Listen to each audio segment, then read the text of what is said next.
Fascist Awami League কর্তৃক দায়েরকৃত ২১ August grenade হামলার মিথ্যা মামলা থেকে বিএনপির ভারপ্রাপ্ত চেয়ারম্যান তারেক রহমান সহ সকল আসামি খালাস পাওয়ায় স্বেচ্ছাসেবক দল ঢাকা মহানগর দক্ষিণ আয়োজন করে এই মিছিল।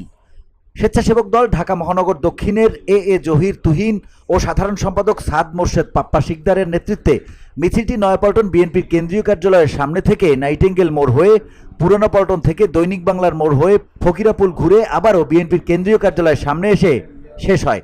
পরে সেখানে সংক্ষিপ্ত সমাবেশ করে সংগঠনটি। এতে প্রধান অতিথি হিসেবে উপস্থিত ছিলেন স্বেচ্ছাসেবক দল কেন্দ্রীয় কমিটির সভাপতি SM. Jilani.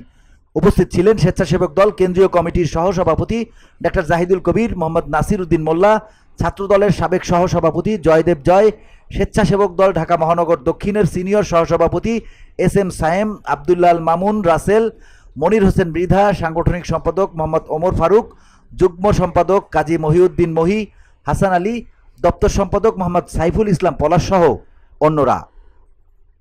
VOD Bangla news desk.